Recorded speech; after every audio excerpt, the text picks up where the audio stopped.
We're going to see a very interesting topic. This is the transfer functions with more than one variable. You may recall that we studied the transfer functions with one variable when you have maybe one loop of the circuit or just mass spring system. But now let's take a look at the example that you see on the top left. In here we have two loops and more than one variable. So let's take a look how we do this. We are going to be doing this to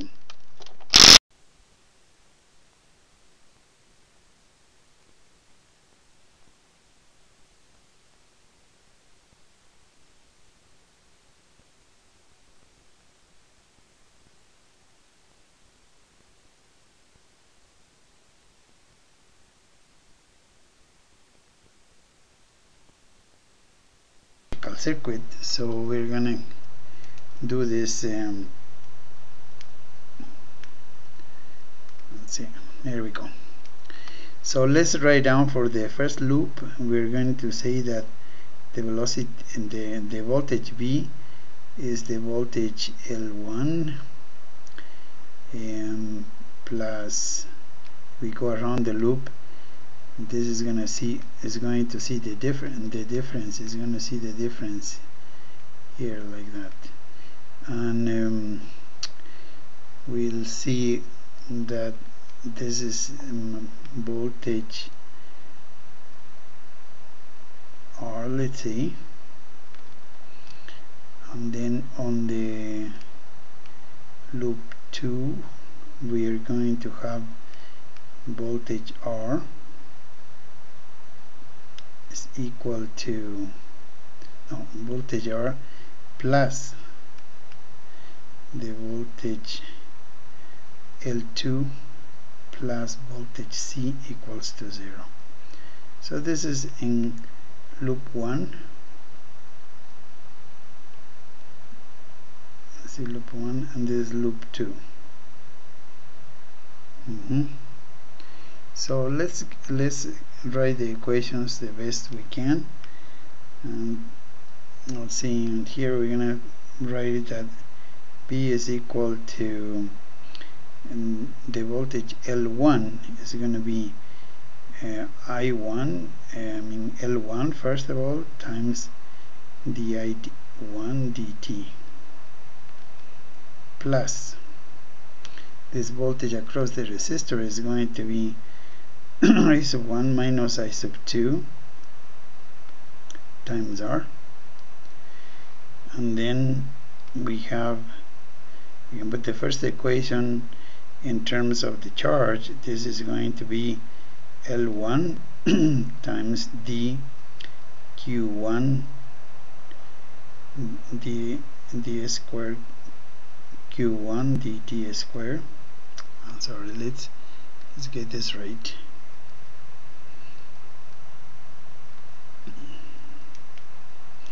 So this is d squared q sub 1 or dt squared plus, and this will have dq1 dt plus dq sub minus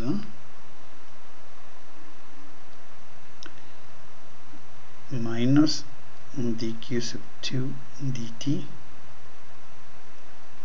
and then times R. So we have the first differential equation there. See, this is 1, and then the second differential equation will come from loop 2. Let's make some room here, and I will do it over here. So this is going to be, the second equation is going to be I sub 1 minus I sub 2. Let's see. Now this is going to be positive I1 minus I sub 2. This is going to be, we're going this way, so this is going to be minus then I1 minus I sub 2 times R plus L sub 2 times d I sub 2 dt plus 1 over c times the integral of I sub 2 dt. This equals to 0. Yeah, we put this in terms of the charge, so we will do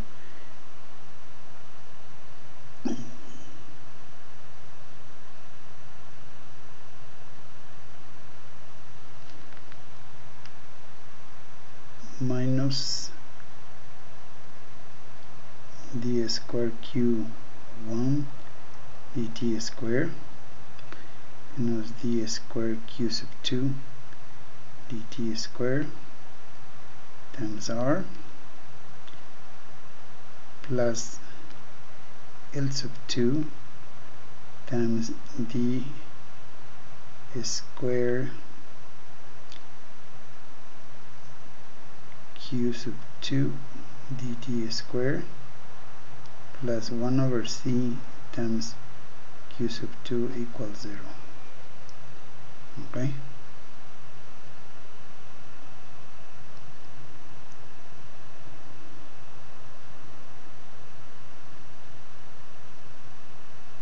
And one small correction here is I see we need to make this one is not a square. The current is dq dt, so this is dq1 dt, this is dq sub 2 dt, not dt square but just dt, like that. And there we go. And that's equation number 2. So what we need to do now is, as we have used the procedure for one variable, use the Laplace transform. So I'm going to put here use the Laplace operator.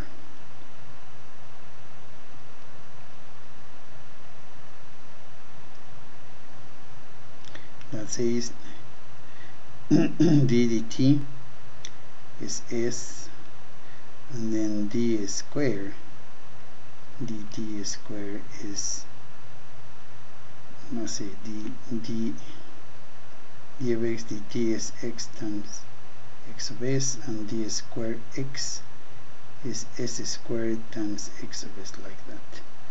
If we do this, then we apply the Laplace operator to both of these transfer functions, and we are going to transform the system of differential equations into two algebraic equations. So here you have b is equal to L sub 1 times s squared times q sub 1 of s, like this, plus, in this case we're going to put r times dq dt would be s times q sub 1 of s minus this would be r times s times q sub 2 of s, q sub 2 of s, and this is the, of course, the voltage of s, like this. Yeah, so that's for the first equation. We can rearrange this to put it in terms of the two variables q1 and q sub 2, and let's use the second one also to do this. So in here we have minus what is dq dt, so this would be s times q1 of s, like this, and then plus you have s times q2 of s, like this. That's this thing here. Oh, multiply by r. Let's see, we have space. And here too, times q2 of s.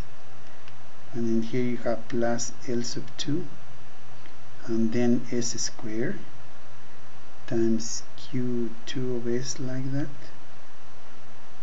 plus 1 over c, and then q2 of s,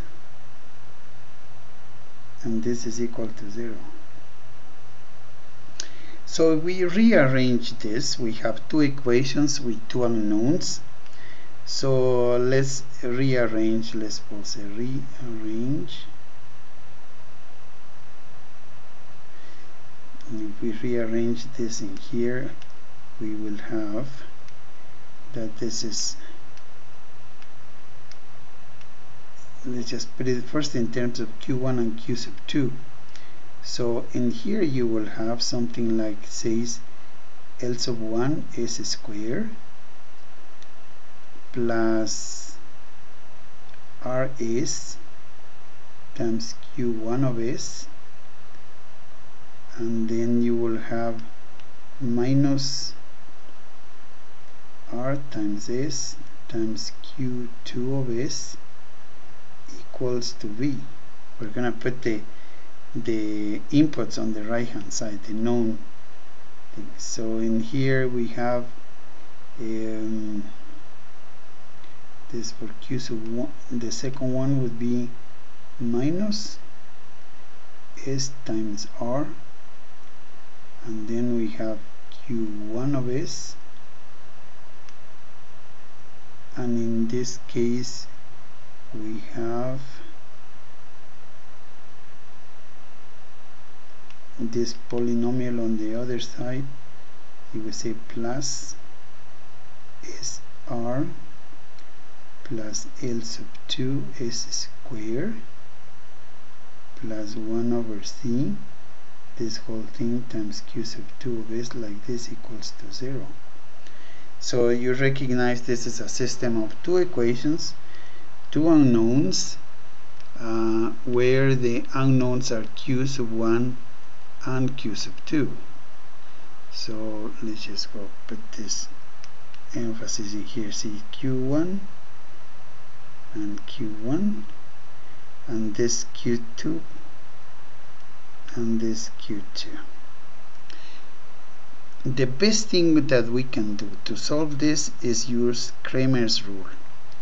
So we can easily find an answer for q1, which is, we're gonna go for the, let's see, q sub 1 of s is going to be, remember how we use Cramer's rule? First of all, we put the terms of on the right hand side on the place where we have the unknown, and then in the denominator, of course, we put all of them in the order that they are. So in here, let's see. In here we're gonna have a matrix like this,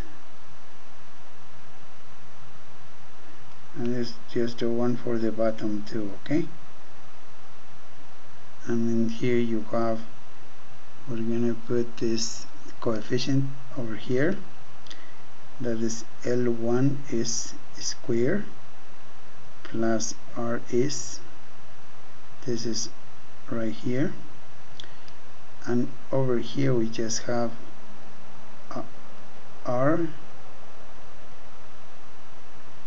times